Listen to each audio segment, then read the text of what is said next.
Meus irmãos, que a graça do Senhor seja sobre a igreja. Convido os irmãos a mais uma vez abrirmos a palavra do Senhor no Evangelho segundo Mateus, no capítulo 26. Nós vamos ler dos versos 26 a 29, novamente, falando aqui sobre a ceia do Senhor.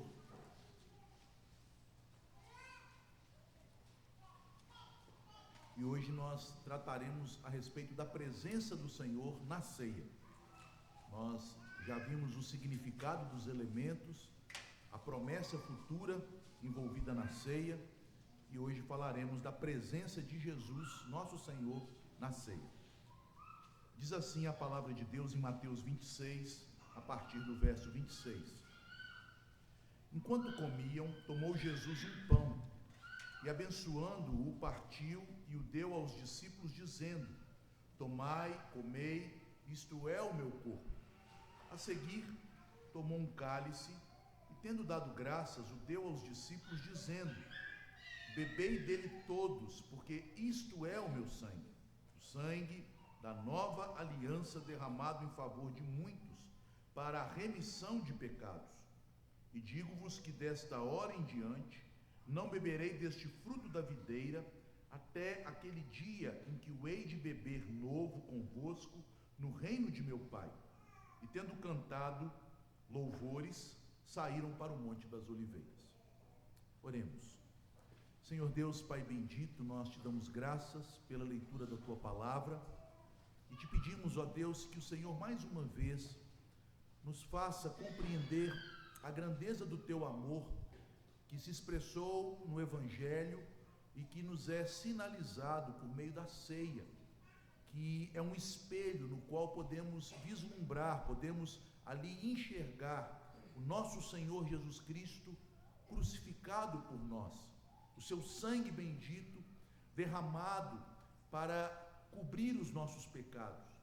E também, ó Deus, esta ceia que é um espelho em que podemos ver Cristo reinando, ressurreto, até aquele dia em que Ele haverá de voltar, na consumação de todas as coisas, no reino de seu Pai, para que possamos tomar este cálice novo, o cálice da comunhão e da consumação, juntamente com Ele e com uma multidão de irmãos que foram comprados pelo seu sangue. Abençoa-nos, ó Deus, e dá-nos, ó Pai, compreensão destes mistérios. Sabemos que eles não podem ser vislumbrados pela mente, que eles não podem ser experimentados pelos nossos sentidos carnais, mas que pela fé venhamos, ó Deus, a apreender estas verdades. Assim nós oramos em nome de Jesus. Amém.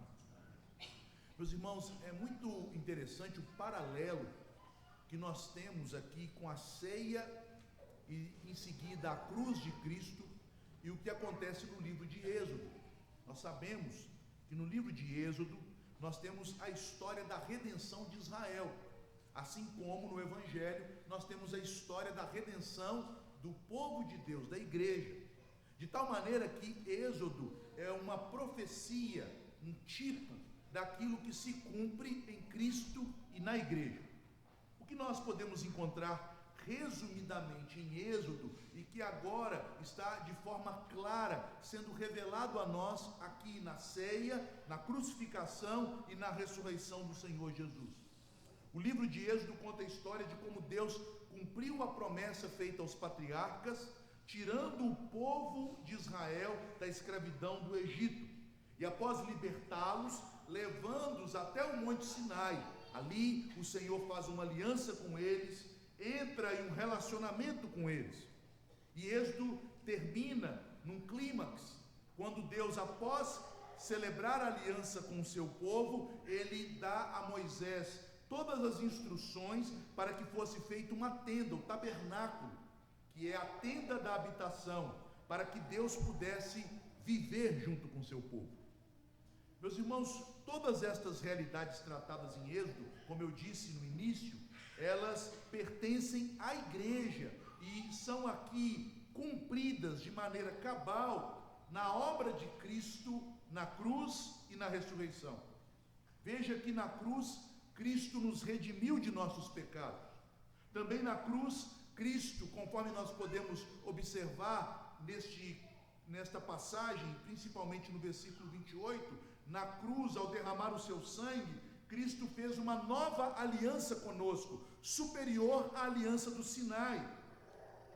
E então, quando ele ressurgiu, conforme está subentendido aqui no verso 29, quando ele promete tomar no seu reino, no reino de seu Pai, um novo cálice com seus discípulos, ao vencer a morte, ao ressurgir, Cristo, ele ergue sua morada, seu tabernáculo, no nosso meio, dando-nos o Espírito Santo, vindo habitar conosco. Ele vive e ele vive também em nós.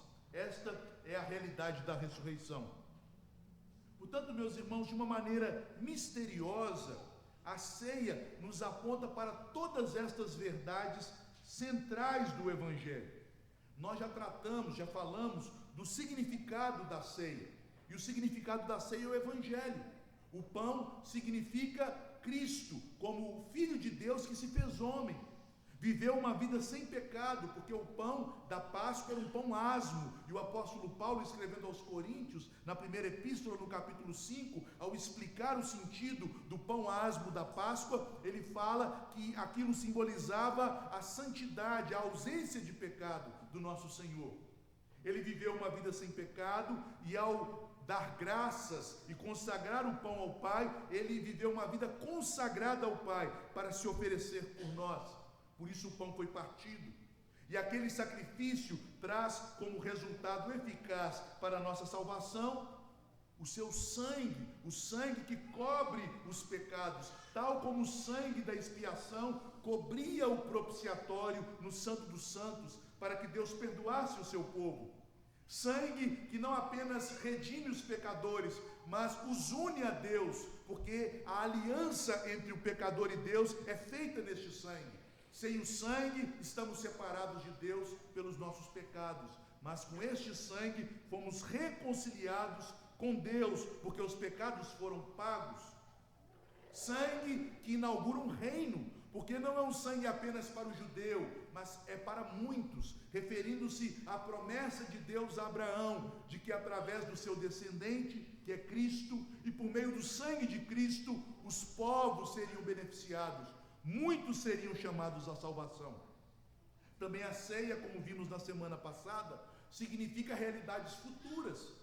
O apóstolo Paulo, quando instrui os crentes de Corinto sobre a ceia, ele fala que a ceia traz à memória a morte de Cristo, mas também ela nos lembra da sua segunda vinda, até que ele venha.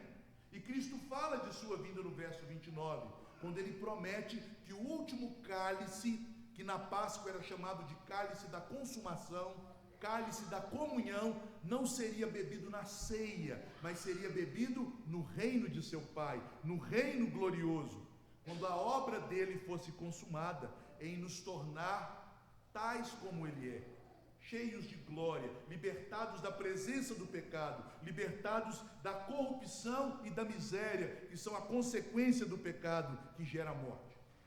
Tudo isso, meus irmãos, é o que a ceia significa, é o que ela aponta. Mas hoje eu não quero falar de significado, de símbolos que apontam para realidades espirituais. Hoje eu quero falar de essência. O que a ceia é? O que nós encontramos na ceia de fato? E a ceia celebra a presença real de Cristo com o seu povo. A ceia nos mostra que Cristo está conosco, que Ele está presente, que Ele, de maneira misteriosa, espiritual, invisível, está conosco e nós com Ele. Jesus, ao instituir este sacramento, quis dar a entender aos seus discípulos que Ele sempre estaria no meio da sua igreja. E aqui nós encontramos mais um impressionante paralelo com o livro de Êxodo, porque toda a jornada do povo no deserto, a partir de Êxodo, e percorrendo toda aquela história que é descrita ao longo do Pentateuco, foi uma jornada em que Deus, apesar dos pecados, das murmurações, das dificuldades daquele povo de coração duro, Deus caminhou com eles todos aqueles anos. A nuvem da glória de Deus estava sobre eles. A presença bendita e poderosa de Deus estava no meio deles, pois o tabernáculo de Deus estava com eles. E Cristo é este tabernáculo. Portanto, para falar acerca daquilo que a ceia é, e a ceia é a presença de Cristo no meio da sua igreja, é um emblema desta presença, eu gostaria de trabalhar duas verdades fundamentais. Em primeiro lugar, na ceia, Jesus está conosco, com a sua igreja, espiritualmente. Esta é a primeira verdade. Na ceia, Jesus está aqui conosco, espiritualmente. Cristo declara isso de uma maneira muito clara nos versos 26 e 28, quando ele afirma a respeito do pão: este pão é o meu corpo. E ao tomar o cálice, ele diz: este cálice é o meu sangue. Essas palavras, meus irmãos, nós sabemos, não devem ser tomadas de forma literais. Elas são palavras sacramentais. E o que é o sacramento? O sacramento, ele é uma imagem visível, ele é um símbolo visível, ele é aquilo que Deus visivelmente dá ao seu povo para apontar realidades invisíveis e espirituais. Há um sinal visível de uma graça invisível no pão e no cálice. Mas é preciso saber, por outro lado, que o nome da coisa é transferida ao símbolo. De maneira que o pão é chamado o meu corpo e o cálice é chamado o meu sangue. E isto é uma linguagem muito familiar nas Escrituras. Vejam, por exemplo, 1 Coríntios 10, 4, quando a Bíblia diz que a pedra era Cristo. Mas, meus irmãos, obviamente que ao falar que a pedra era Cristo, não era propriamente aquela pedra literal que foi ferida por Moisés e de onde brotou água, porque pedras não andam. Já viu uma pedra andar?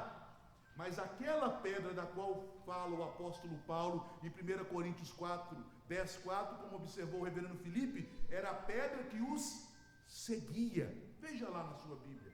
A pedra que os seguia era o próprio Cristo.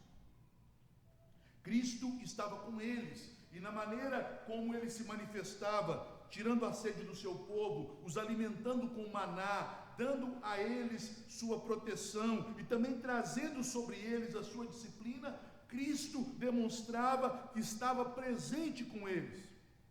Era um símbolo, mas não um mero símbolo.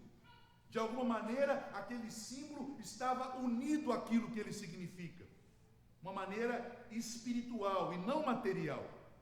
Da mesma forma, a circuncisão, o sacramento de iniciação na antiga aliança, foi chamado de a própria aliança, em Gênesis 17, 13. Deus disse: esta circuncisão é a minha aliança. Obviamente, meus irmãos, que o simples ato de circuncidar não era a aliança, mas se há a fé no coração daquele que recebe a circuncisão, o ato acompanhado da fé se torna aquilo que significa. Estas coisas podem parecer estranhas, até confusas para nós, mas elas nos apontam para realidades espirituais. Elas nos apontam para coisas que Deus nos comunica espiritualmente, porque embora o pão permaneça pão e o vinho no cálice permaneça vinho, se nós participamos com fé, nós estamos realmente no Espírito nos alimentando de Cristo e nos beneficiando do seu sangue. O apóstolo Paulo deixa isto claro, por exemplo, em 1 Coríntios, tanto no capítulo 10, quanto no capítulo 11. No capítulo 10, no versículo 16, ele deixa claro que os elementos permanecem, os elementos, o pão não se transforma no corpo, o vinho não se transforma no sangue, porque ele diz lá no capítulo 10 de 1 Coríntios, verso 16, que este cálice é o cálice da bênção que abençoamos. Então, o sangue não aparece ali de maneira visível, material, embora Jesus diga: isto é o meu sangue. Mas nós podemos, meus irmãos, discernir que, embora o sangue não esteja ali materialmente, pela fé, espiritualmente, nós estamos nos alimentando de Cristo. Este é o mistério da fé. Cristo está presente para aqueles que creem. E ao se alimentarem com fé dos elementos, nós estamos participando da obra de Cristo e da graça que há nele. Cristo, ele está presente nos elementos? Propriamente não. Ele está presente por meio do Espírito para aqueles que, ao tomarem os elementos, creem em Cristo, creem em suas promessas e se apropriam dela. Quanto ao cálice, meus irmãos, vejam, Cristo diz, isto é o meu sangue. Mas ao lermos o modo como o apóstolo Paulo, em 1 Coríntios 11, descreve a instituição da ceia, o apóstolo ali já interpreta o que Cristo quis dizer quando declarou, isto é o meu sangue, porque em 1 Coríntios 11, 25, o apóstolo diz, este cálice é a nova aliança no meu sangue. Portanto, o que o apóstolo quer dar a entender que o sangue representado pelo cálice, ao ser tomado com fé, nos torna participantes das realidades significadas. Aqueles que tomam do cálice com fé estão inseridos na nova aliança, têm seus pecados redimidos, fazem parte do reino e do povo de Deus. É por esta razão que nós devemos negar toda tentativa de substancialização, de materialização da presença de Cristo nos elementos. Dizer que Cristo está no pão, ou que o pão se transforma em Cristo, que Cristo está no vinho, ou que o vinho se transforma em Cristo, de forma que nós podemos nos alimentar de Cristo fisicamente, isto destrói a ideia de um sacramento, porque o símbolo deixa de ser símbolo, o sinal se torna a própria realidade. No entanto, meus irmãos, nós também não podemos aceitar a ideia de um simples memorialismo. Não, é apenas aqui uma ilustração. Nós estamos aqui apenas diante de meros símbolos cujos significados são significados metafóricos, figurados, mas não há nenhuma realidade de Cristo neste evento, nestes atos, nesta ceia. Isso também é equivocado, porque Cristo, ao afirmar, isto é o meu corpo e isto é o meu sangue, ele está nos mostrando que de uma maneira misteriosa, sobrenatural, ele se faz presente para os que creem. Então, o mesmo pão pode ser o corpo de Cristo para o que crê e um pão maldito para o que toma dele indignamente. Assim ensina o apóstolo aos coríntios, ao dizer que em 1 Coríntios 11, quando vocês se reúnem e participam da mesa sem discernir estas coisas, não é o pão, não é o corpo, não é o cálice, não é o sangue que vocês estão tomando.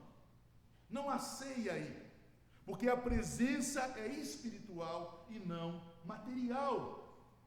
É preciso também, meus irmãos, entendermos que a nossa participação com Cristo não se reduz apenas à nossa comunhão com Ele espiritual.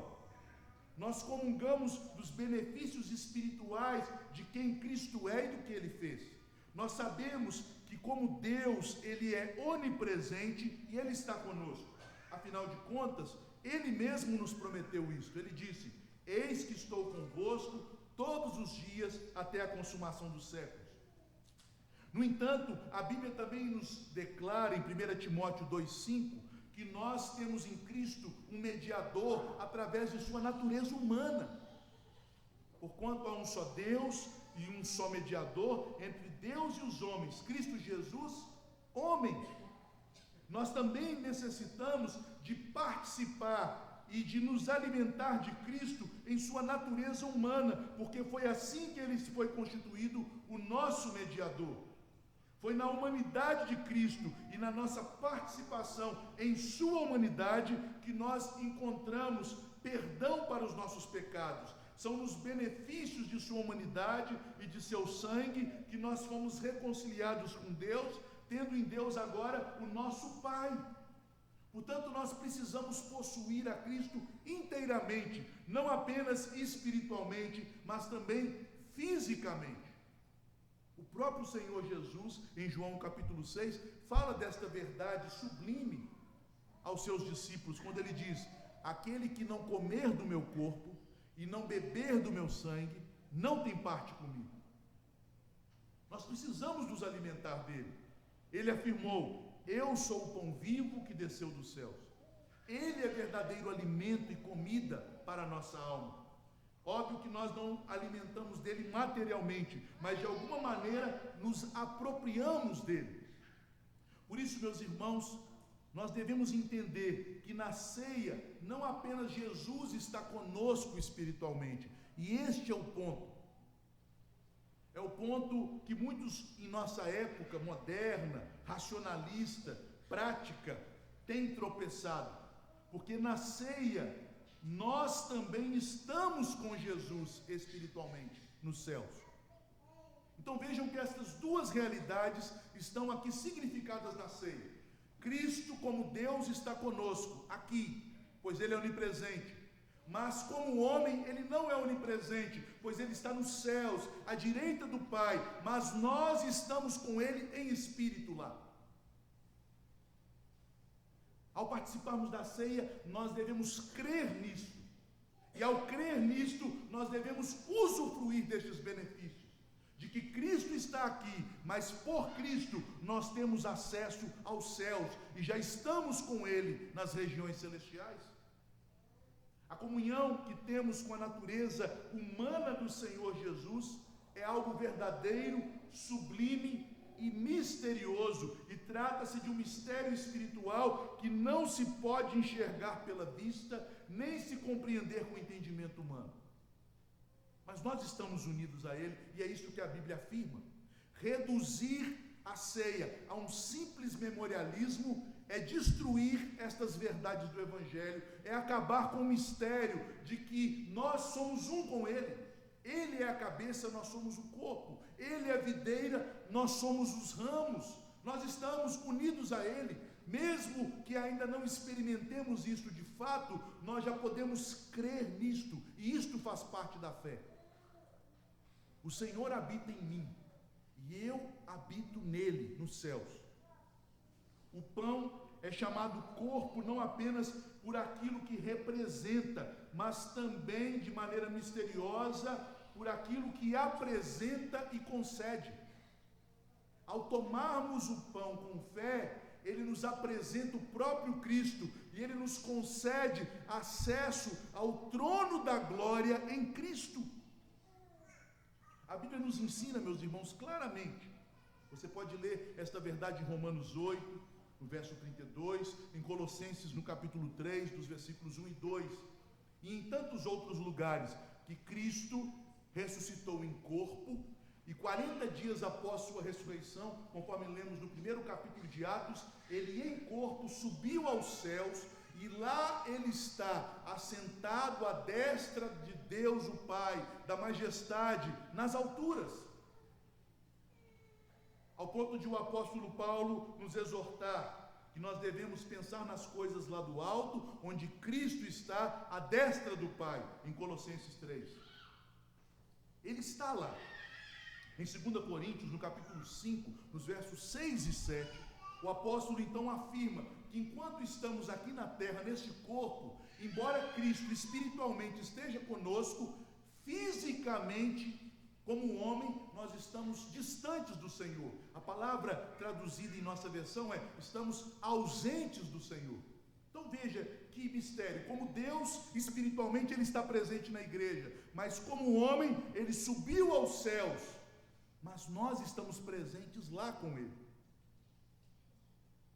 Fisicamente estamos distantes, mas espiritualmente fomos unidos a Ele, estamos com Ele nos céus. Hoje nós estamos longe de Cristo presencialmente, mas a promessa futura da ceia é que um dia estaremos juntos com Ele, quando haveremos de beber, conforme está no verso 29, do vinho novo do quarto cálice, do cálice da comunhão. Mas até lá, de uma maneira espiritual, nós já estamos, meus irmãos, juntos com Ele nos céus. Não é esta verdade que o apóstolo Paulo afirma aos crentes de Éfeso, quando ele diz aos crentes de Éfeso, no capítulo 1, que nós já estamos ressuscitados em Cristo e já estamos assentados juntamente com Ele nas regiões celestiais? Nenhum de nós, meus irmãos, quando olhamos para nós mesmos, e por que essas coisas parecem estranhas? Não simplesmente porque fisicamente estamos sujeitos a tempo e espaço, a uma localidade, mas porque quando nós sinceramente olhamos para o nosso coração, nós sabemos que não podemos encontrar nada de bom em nós, não há em nós justiça e perfeição. Estamos repletos de pecados, de iniquidades, de malignidades. E não precisa de ninguém nos acusar. Nossa consciência já é um juiz suficiente para nos provar que somos pecadores, que somos falhos e imperfeitos. Sabemos que em nós mesmos nós somos merecedores da ira e da condenação de Deus. E somente alguém que é tolo de pensar que Deus permitiria que algo imperfeito adentrasse em seu reino, se julgaria capaz, por suas próprias atitudes e obras, de entrar diante do Senhor. E a coisa fica pior, meus irmãos, para provar o que vai em nosso coração, fica pior quando olhamos para nosso corpo. Quando olhamos para nosso corpo físico, nós percebemos a miséria do pecado. Dia após dia, nós sofremos com fraqueza, com enfermidades. Percebemos que o nosso corpo não coopera com a nossa santificação, que há em nós um desejo, às vezes, de seguir a Deus, mas há também em nós o pecado que nos oprime, que nos impede de cumprir aquilo que desejamos. E por fim, nós sabemos que o nosso corpo está destinado para morte e corrupção. É por isso que Deus, o Pai, cheio de bondade, ao instituir a ceia, Ele nos acode, Ele nos lembra que nós estamos unidos ao Seu Filho, que embora sejamos cheios de pecado, Cristo é perfeito. Embora o nosso corpo seja cheio de misérias e sofra da morte todos os dias, Cristo ressuscitou, Ele está em glória e Ele vive. E aquilo que Ele é e já tem, nós também somos e já temos nele. E como podemos saber destas coisas? Pela fé. Pela fé. É o que está lá em 2 Coríntios 5, 6 e 7. Nós, aqui nesse corpo, estamos ausentes do Senhor. Por isso caminhamos pela fé e não por aquilo que vemos. Você vê que você está sentado nos céus com Cristo? Nenhum de nós vê isso. Mas ao participarmos da ceia, somos lembrados de que podemos crer nisso. Nós estamos lá. Você vê que Cristo espiritualmente está contigo, no meio da igreja, em seu coração? Embora experimentemos o amor de Deus, em alguns momentos em que somos enlevados em nossa vida espiritual, na maioria do nosso dia a dia, nós fazemos as coisas sem sentir este enlevo, sem sentir este primeiro amor, sem sentir este êxtase. Mas pela fé nós cremos que Ele está conosco, que Ele nos redimiu dos nossos pecados, de que nossas orações chegam diante do trono de Deus, de que nossos pecados foram cobertos. Ele nutre a nossa alma, como pão vivo que Ele é. Ele nos dá a alegria da salvação e tira a nossa sede, como vinho novo, que é o seu sangue. Pois na ceia, meus amados irmãos, nós podemos contemplar o Senhor crucificado, mas também o Senhor ressurreto, assentado em glória, onde também nós já estamos nele. Na ceia nós podemos então ter a certeza, ao nutrirmos nossa alma do pão e do vinho, e nos alimentarmos de Cristo pela fé, de que Ele está presente conosco e de que nós estamos presentes com Ele. Isso significa que Ele está presente conosco porque nossos pecados foram perdoados, e nós estamos presentes com Ele porque nós já temos a garantia da vida eterna e da ressurreição. Meus irmãos, estas coisas parecem estranhas, como eu disse, muito difíceis, principalmente para a nossa época tão pragmática. É um desafio pregar doutrina e teologia bíblica em nossos dias, porque as pessoas querem coisas práticas. Como resolver meus problemas financeiros, como ter uma família feliz, mas seus problemas financeiros, sua família, todas estas coisas vão passar. E um dia esta realidade, que é mais real do que tudo aquilo que você pode apreender e ver, tudo aquilo que você pode tocar e sentir com o seu tato, esta realidade espiritual se manifestará. E você então poderá verificar que aquilo que você sempre creu é a verdade imutável e eterna. Você está com Cristo nos céus. Não apenas que você estará, você já está. Ele é a cabeça e nós somos o seu corpo. E esta presença dele conosco, e essa presença nossa com ele, é revitalizadora, santificadora e purificadora. Mas eu quero argumentar de maneira a fortalecer esta verdade com aquilo que a Bíblia nos ensina. Como podemos saber que Cristo está conosco? Os israelitas ainda tinham uma prova visível da presença de Deus com eles, que era a nuvem. Eles sabiam, Deus está conosco, porque esta nuvem nos protege com a sua sombra durante o dia, e à noite ela nos aquece com seu calor e seu fulgor, e esta nuvem é a presença de Cristo, do anjo do Senhor conosco. Mas nós não vemos essa nuvem, embora ela seja mais real no Novo Testamento do que era quando o povo peregrinava no deserto. Como podemos saber? Meus irmãos, o apóstolo Paulo faz um impressionante paralelo sobre a realidade de Israel na peregrinação do deserto e a realidade da igreja, principalmente em relação à ceia, em 1 Coríntios 10 e 11, que nós lemos hoje. Vejam que o apóstolo diz que os crentes do Antigo Testamento foram batizados em Moisés, receberam o sinal do batismo e se alimentaram de Cristo por meio do maná e da água que saiu da rocha. Eles participaram de uma espécie de ceia no deserto.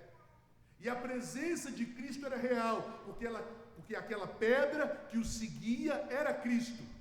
Obviamente que a pedra não o seguiu, mas a participação das bênçãos e dos privilégios sacramentais era uma prova de que Cristo estava no meio deles. E como essa presença se manifestou? À medida em que eles andavam, Cristo santificava, Cristo os disciplinava, Cristo exercia graça, Cristo exercia juízo. Agora volte sua atenção para o capítulo 11 de Coríntios. Percebam que as mesmas realidades estão ali.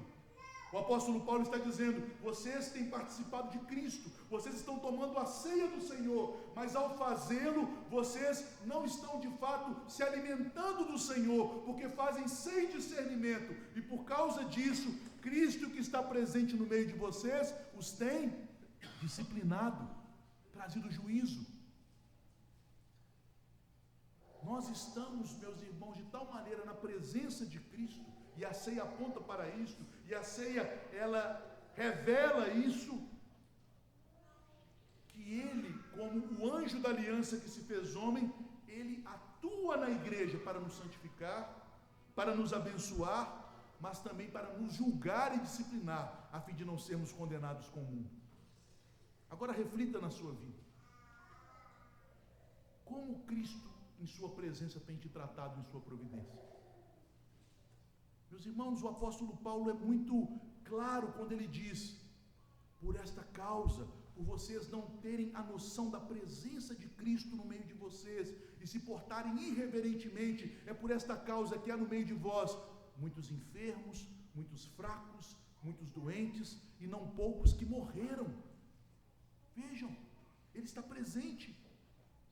E ao falar, por fim, desta realidade, o autor da Epístola aos Hebreus, no capítulo 12, dos versos 18 a 29, diz que quando nós entramos na igreja como povo de Deus para cultuar o Senhor, nós estamos entrando nos céus. Nós estamos aqui, em Montes Claros, na Avenida Francisco Sá, 190. Mas, meus irmãos, ao entrarmos neste ambiente, ao começarmos a cultuar ao Senhor, nós também estamos na Sião Celestial. Estamos junto aos anjos louvando. Estamos juntos àqueles que já morreram no Senhor e foram aperfeiçoados e estão contemplando a face de Cristo. Estamos juntos do próprio trono de Deus e de Cristo em sua glória. Estamos presentes com Ele. E por que o apóstolo nos fala, ou melhor, o autor da Epístola aos Hebreus nos fala destas verdades? E ele conclui no versículo 29, porque nós devemos saber que Cristo está presente com o seu povo, e Ele é fogo consumidor.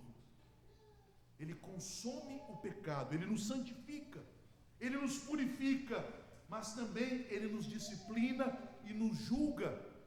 E não é esta uma realidade da ceia?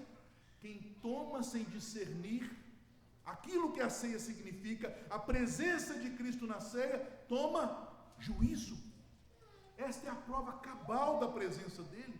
Este é o argumento usado pelo apóstolo a respeito da presença de Cristo, tanto em relação à igreja do Antigo Testamento no deserto, quanto em relação à igreja do Novo Testamento em Corinto. Cristo está entre nós e os crentes já estão com Cristo.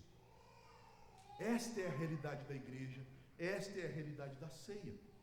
Finalizando, meus irmãos, e aplicando este texto, em primeiro lugar, nós necessitamos da ceia para fortalecer a nossa fé. O ministério da pregação e do ensino, ele é central na vida da igreja, mas ele não é suficiente para fortalecer a igreja.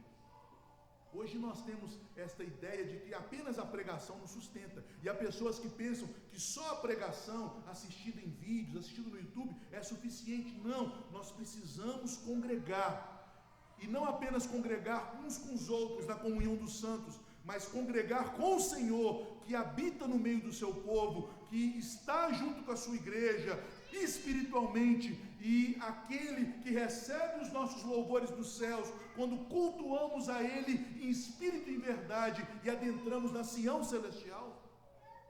Meus irmãos, eu não sei como estas coisas funcionam, mas a Bíblia nos fala que de maneira espiritual e misteriosa, quando cultuamos, quando participamos do sacramento, quando congregamos e ouvimos a pregação, Cristo está no nosso meio e está nos alimentando.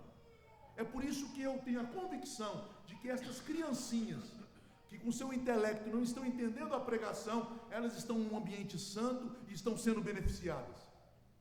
Esta ideia racionalista de que a criança precisa entender o que está sendo dito, esta é uma ideia que não cabe na Bíblia, porque a Bíblia também nos fala de mistérios, de coisas sobrenaturais, de realidades que são mais profundas do que a mente, porque envolvem o coração. O simples fato de estarmos aqui significa que, como povo, nós estamos entrando na presença de Deus nos céus, para, junto com os anjos e com os crentes aperfeiçoados, louvar o seu nome. É necessário sabermos destas coisas. A ceia não pode ser banalizada, a ceia não pode ser diminuída, porque ela é essencial ao culto, e ela é essencial à vida cristã e à fé. Em segundo lugar, meus irmãos, a presença de Cristo na ceia desperta o temor. Já perceberam que na medida em que a ceia tem sido banalizada nas igrejas, o temor dos crentes tem diminuído? Na medida em que a irreverência cresce, a ceia é desvalorizada. Veja que muitas igrejas hoje transformaram a ceia naquele tipo de refeição comunitária que havia em Corinto.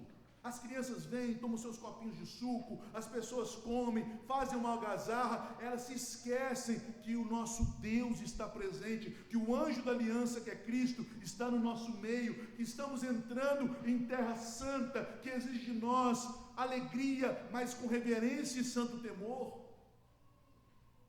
Se perde totalmente a noção do sagrado, da santidade de Deus, da piedade, do temor que é devido.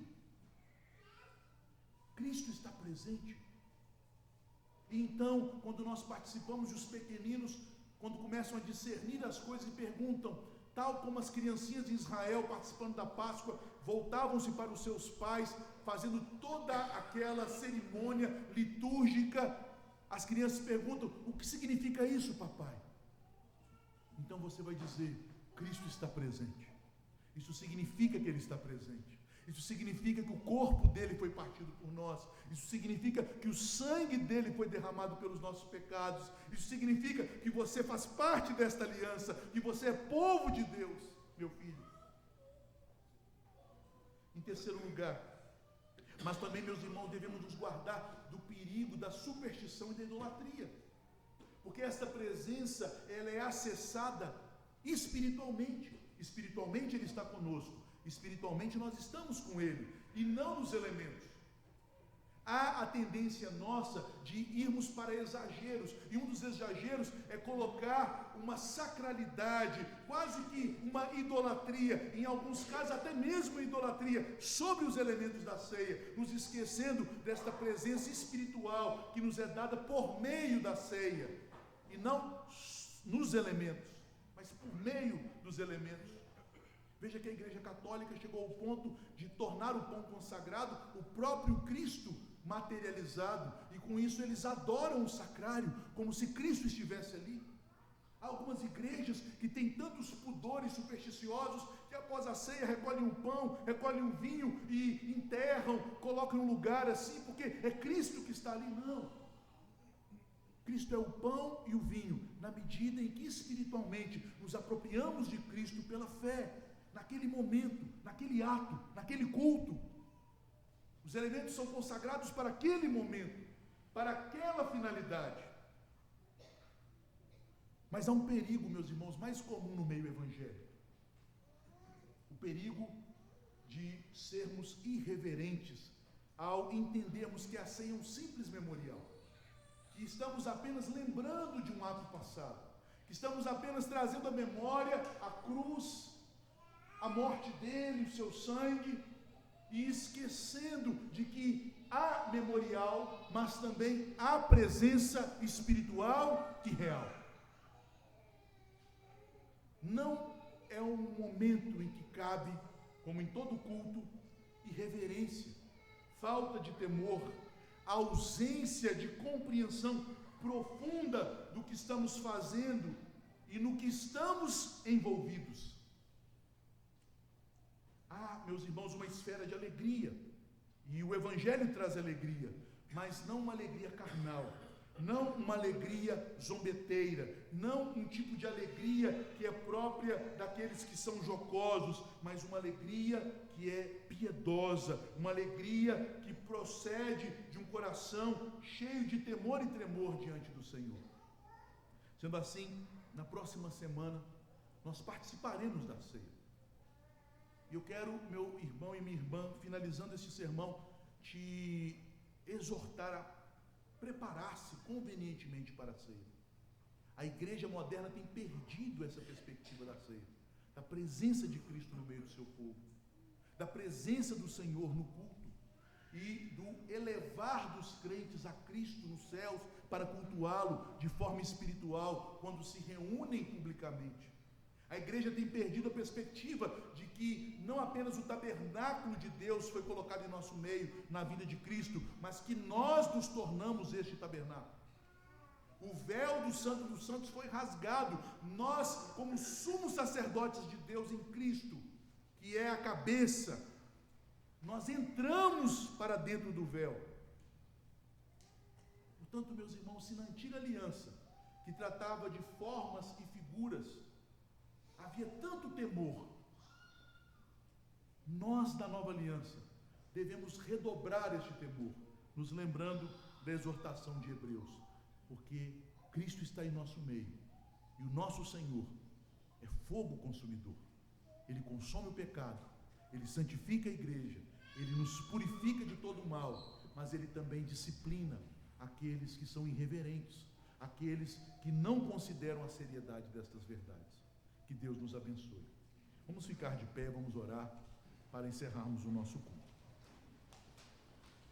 Senhor Deus, Pai bendito, nós te damos graças pela pregação, pelo culto, por cada momento, ó Deus, que passamos aqui em Tua casa. Senhor, reconhecemos que somos tão pecadores e fracos, que o nosso coração, ele tende tanto à incredulidade, que falar destas coisas parece fantasia. Imaginar, ó Deus, que nós temos acesso aos céus, mesmo ainda fisicamente aqui na terra. Imaginar, ó Deus, que Cristo está conosco, passeando por meio da congregação, assim como João o viu, andando entre os candelabros e falando aos anjos das igrejas. Mas, ó Deus, nós sabemos, ó Pai, pela fé, que estas coisas são reais, que estas coisas, ó Deus, de fato ocorrem. E temos experimentado muitas vezes, para tristeza nossa, a presença de Cristo em nosso meio, através da sua disciplina, que é boa, para que não sejamos condenados com o mundo, mas que também é dolorosa. Por isso, ó Deus, livra-nos, Senhor, de sermos endurecidos por causa do pecado, de sermos, ó Deus, tardios para entender a Tua palavra. Ensina-nos, Senhor, a cultuá-lo, a Teu Filho em sua glória, por meio do Espírito Santo, com temor e tremor, com reverência e amor sinceros, nos preparando adequadamente neste santo dia, para rendermos o culto que é devido ao Teu nome. Ensina-nos, Senhor, a participarmos da ceia, de modo a obtermos os benefícios que nos estão sendo ali oferecidos e dados. Que não sejamos, ó Deus, meros cumpridores de rituais, como hipócritas, mas que a nossa fé seja uma fé sincera e sem hipocrisia, uma fé verdadeira, produzida em nosso coração pelo Espírito Santo, e que nos capacite a receber toda sorte de bênçãos que já temos em Cristo nas regiões celestiais.